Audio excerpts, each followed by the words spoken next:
DMTV Info, votre chaîne d'information en temps réel. La politique, la santé, le sport, les faits de société, la musique, les rumeurs et bien plus encore. Vous découvrirez cela dans notre chaîne DMTV Info.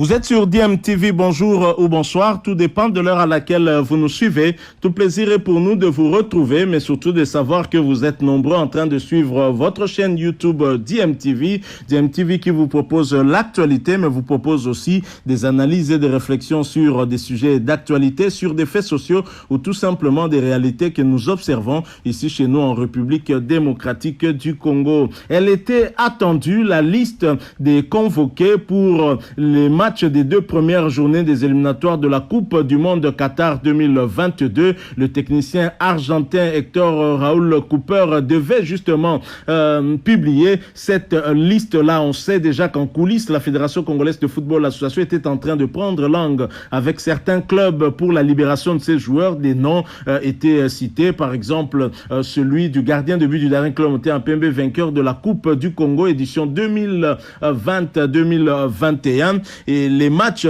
de la Coupe du Monde Qatar 2022 s'annoncent déjà pour le mois de septembre, le mois prochain. Donc, et le sélectionneur national des Léopards de la République démocratique du Congo, Hector Raúl Cooper, vient de rendre publique sa liste de 24 joueurs convoqués pour les deux premiers matchs comptant, en tout cas pour la première et la seconde journée de ces éliminatoires mondial Qatar 2022. La RDC recevra la Tanzanie, ce sera très exactement le 3 septembre 2021 au stade du tout-puissant Mazembe Englebert de Lubumbashi et sera reçu par le Bénin le 7 du même mois à Cotonou. Nous sommes là dans la capitale du Bénin. Le regroupement des joueurs des Léopards seniors sélectionnés par le patron du staff technique est prévu pour le 30 août 2021 à Kinshasa. Et voici donc la liste de ces joueurs convoqués par compartiment. Donc nous commençons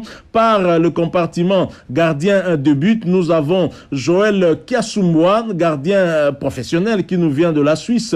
Nous avions Siadi Badio qui nouvellement recruté par le tout-puissant Mazembe Englebert. Et il y a Hervé Lomboto du Daring Club Motema Pembe, une expérience qui fait donc son comeback du côté des Léopards de la République démocratique du Congo. 3 gardiens donc de but et nous aurons 8 défenseurs, parmi lesquels le capitaine Marcel Tisserand, que certains appellent Tis-Béton, ou encore ministre de la Défense. Il est sociétaire de Fenerbahçe en Turquie. Il y a également Chris Mavinga qui a également été appelé. Lui vient du Canada, de Toronto FC. Luindama Christian de Galatasaray qui fait en tout cas de belles prestations de ce côté-là. C'est vrai que Galatasaray a été éliminé de la Champions League par une superbe équipe de PSV Eindhoven, mais Galatasaray venait de se qualifier pour le prochain tour de l'Europa League, où il a été finalement réversé. Galatasaray a su remonter ce match nul à l'aller, un but partout avec une égalisation difficile, d'autant que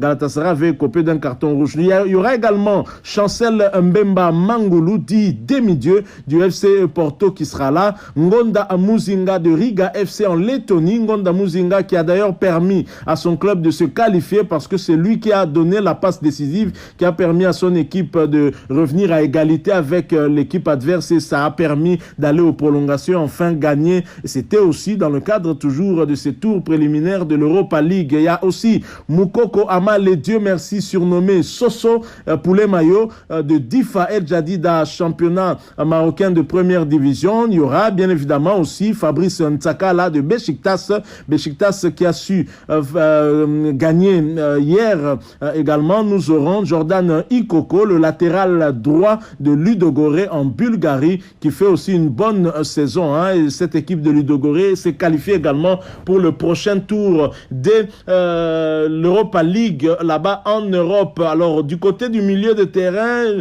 Hector Raúl Cooper en a retenu 6. Nous aurons Mukoko Tonombe de Young Africans de la Tanzanie, Gaël Kakuta de Racing Club de Lens, Ngoma Fabrice de Raja Casablanca, Edo Kayembe de KS Eupen qui fait aussi une bonne saison de ce côté-là, bon début de saison en tout cas pour Edo Kayembe. Il y aura Niskens Kebano, sociétaire de Fulham, Mutusami Samuel du FC Nantes qui a fait une très très bonne rencontre, un très bon match contre Monaco, un but partout, c'était lors de la première journée de la Ligue 1, il avait été titularisé au milieu par son entraîneur Kambouaré. Voilà tout pour ce qui concerne le milieu de terrain et nous aurons au total 7 attaquants. Nous aurons Shadrack Akolo de SC Amiens en Ligue 2 française. Il y aura bien évidemment l'incontournable Cédric Bakambu, Bakagol de Beijing Guoan. Cédric Bakambu qui est annoncé aussi du côté de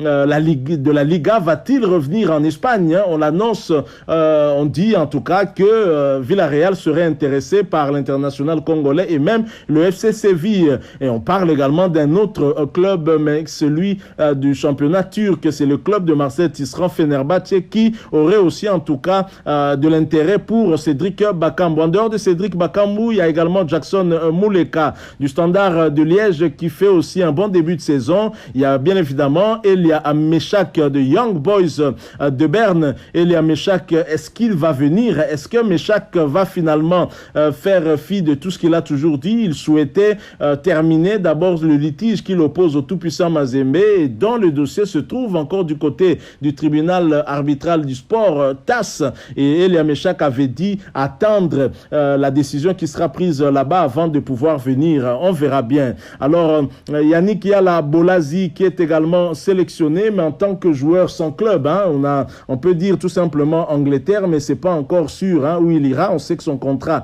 était terminé avec Everton, mais Hector Raoul Cooper ne veut pas prendre des risques. Il prend quand même quelques joueurs expérimentés. Britt Assombalonga fait son comeback aussi dans cette équipe sociétaire de Adana Demirspor en Turquie. Il a quitté Middlesbrough et la Championship pour s'engager avec un club turc de première division. Il a d'ailleurs inscrit déjà son premier but, Assombalonga, qui et donc revient dans cette équipe. Et il y a également le dieu du ballon, Dieu merci Mbokani, du haut de son expérience qui revient. Le sociétaire de Koweït SC a été choisi également par Hector Raoul Cooper pour faire partie de ces 24 sélectionnés en vue d'affronter la Tanzanie. Hector Raoul Cooper, au regard de cette liste, ne veut pas prendre de risques, a fait confiance en tout cas à l'expérience, aussi bien dans le premier compartiment qui est celui des gardiens de but. Il y a au moins 2 gardiens expérimentés, Joël Kiasumboa et Hervé Lomboto,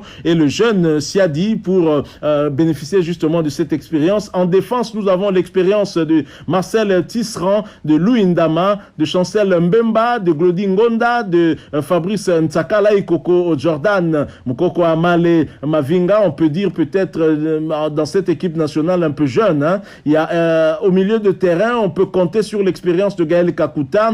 On peut également compter sur l'expérience de Niskens Kebano et pourquoi pas Fabrice Ngoma Aluamba.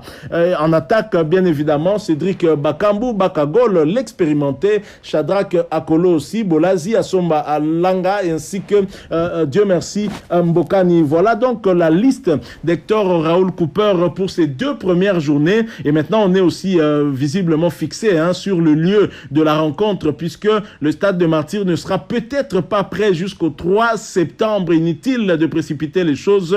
Le premier match contre la Tanzanie va se jouer du côté du stade du tout-puissant Mazembe à Lubumbashi. Nous souhaitons en tout cas, on va bien évidemment revenir avec force et détails sur cette liste en essayant un tout petit peu de nous référer aux performances de chacun de ces léopards. Il faut dire que les championnats dans certains pays reprennent aujourd'hui ou ont repris hier, donc il n'y aura pas vraiment de temps de jeu pour beaucoup de joueurs, mais certains en ont, tels que Cédric Bakambu a quand même quelques minutes de temps de jeu. Il y a d'autres qui en ont aussi. Espérons que Hector Raoul Cooper pourra trouver la mayonnaise pourra prendre. Il pourra en tout cas trouver cet équilibre-là entre les joueurs qui ont beaucoup de temps de jeu, ceux qui n'en ont pas, pour essayer de nous donner une équipe digne de ce nom qui pourra défendre valablement nos couleurs. Il faut rappeler aussi que dans ce groupe J que nous partageons avec la Tanzanie, le Bénin et bien sûr le Madagascar, seul le premier sera qualifié pour la prochaine étape où il pourra donc se rencontrer avec l'une des 9 autres équipes qui seront premières de leur groupe aussi. Et c'est à l'issue de cette rencontre, de cette double confrontation, que les portes du Qatar seront ouvertes pour les Léopards de la République démocratique du Congo ou pas. Rappelons également que le contrat de Hector Raoul Cooper est un contrat d'objectif. Il a comme objectif principal de qualifier la République démocratique du Congo pour la Coupe du Monde Qatar 2022. Soutenons-le, espérons qu'il puisse réussir. Il faudra que tous nous puissions mettre du nôtre. Merci à vous qui nous avez suivis. Nous sommes arrivés à la fin de cette information que nous avons voulu partager avec vous. La liste de 24 convoqués d'Hector Raoul Cooper. Si vous avez aimé, laissez-nous un maximum de j'aime. Vous avez un point de vue à partager avec nous. N'hésitez pas de nous le laisser à travers un commentaire. Merci de vous abonner à cette chaîne si vous êtes nouveau ou ancien mais que vous ne vous êtes pas encore abonné. N'hésitez pas, abonnez-vous et n'oubliez pas d'activer la cloche de notification en cliquant tout simplement sur celle que vous verrez apparaître dès que vous serez abonné, parce qu'elle vous permettra de ne plus rien manquer des prochaines vidéos que nous allons vous proposer. Encore une fois, merci à vous. Nous espérons vous retrouver bientôt avec un autre sujet d'actualité. En attendant, portez-vous bien et DMTV vous dit au revoir.